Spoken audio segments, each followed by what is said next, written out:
Well, to be two, capital G, here checking out Cyber Dragon Nashter. This is a card that we knew about, and it was revealed that it was going to be a V-Jump promo, but it's not a card that we actually knew what it did, or we didn't know the stat line or anything like that. Talked about this card a few weeks back, had almost kind of forgotten about it, but we know everything about it now, and it is actually a pretty fantastic card, and I think that it goes really well with some of the cards that are coming out in Cybernetic Horizon. Now, this is a V-Jump promo, so obviously I don't know when we're going to get this into TCG, but it's just my personal opinion. I kind of feel like Konami's going to prioritize this card. I don't think this is going to be another fight for Patchwork, simply because, you know, Zane Truesdale, the guy who plays Cyber Dragons on Yu-Gi-Oh! GX, he has so many cards coming out in Cybernetic Horizon, which comes out this month in the TCG, and then in the Duelist Pack 20, he's getting even more support. So I kind of feel like they're going to try to get us this card or all of his support in a timely manner, because I think it just makes sense. So anyway, Cyber Dragon Nashter.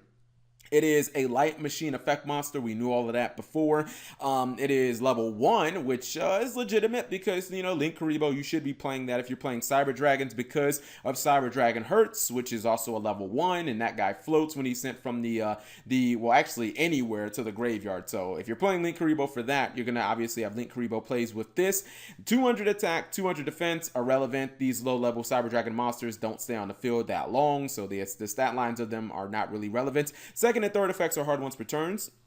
First effect says this card's name becomes Cyber Dragon while it is on the field or in the graveyard. So we're starting to see that built into basically every Cyber Dragon monster at this point. It's really good in this monster specifically because of the obvious machine duplication plays. Those plays used to just be kind of like Cyber Dragon Core, but then Cyber Dragon Earths made them more consistent, and now we're getting kind of like a third Cyber Dragon you can run in the main deck to make machine duplication even more consistent. So like machine duplication should hypothetically be live most of the time that you have it. There shouldn't be a lot of dead periods where you have machine dupe, and if you use it, you go +1, you get some aggressive plays potentially.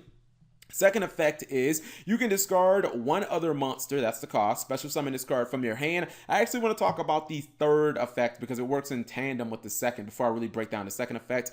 The third effect is if this card is normal or special summon, you can target one machine monster with 2100 attack or 2100 defense in your graveyard, that's the cost. You cannot special summon monsters for the rest of the turn, except machine monsters also special summon that monster. This is a fantastic effect, and I think that it works really well with the second effect because obviously you can get back the original OG Cyber Dragon, which I kind of like this play where you could discard the original Cyber Dragon. Let's say you have nothing in your graveyard. You can discard the original Cyber Dragon to summon Nashter. Since it's a cost, that effect will obviously resolve before, or Cyber Dragon will be in your graveyard before you even think about using the second effect before it hits the field. Then when it hits the field, you can just reborn your Cyber Dragon that you just discarded, and you have two monsters on field, and you did not commit your normal summon. So that can be an easy way of getting Seeger or doing whatever the heck else you want to do. And I really like that effect because it brings a lot of the extra deck monsters. I'm talking about the third effect here. I like the fact that it brings a lot of the extra deck monsters back from the graveyard. You can bring back Rampage Dragon, Cyber Dragon Infinity, you can bring back Seeger, you can bring back Nova. You can also randomly bring back Invoke Merkaba for some reason because it has 2100 defense if you want to run an invoked version of Cyber Dragons, because obviously there's synergy there with Merkaba being machine for, you know, any type of machine dirt plays with limiter removal, and then it's light, so it obviously kind of works. But yeah, you can bring that back as well.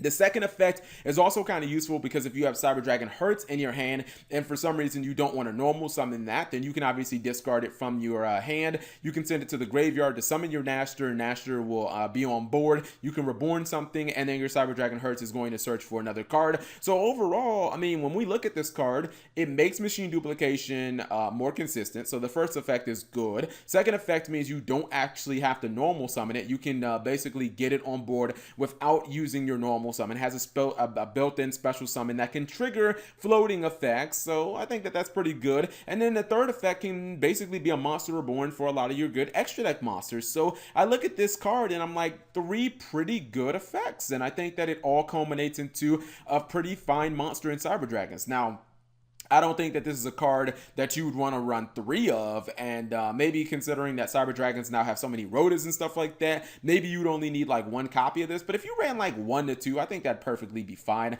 I wouldn't want to open with 2 copies of this like ever. I think that would be kind of bricky, but I think that this is fundamentally a pretty good card. So you guys let me know what you think of Cyber Dragon Nashter. Also, do you think that we'll see this card before the end of the year, or I mean maybe by like early next year? Anyways, leave it in the comment section below. Thank you guys for watching. As always, subscribe if you have not already, and turn on that notification bell for daily videos.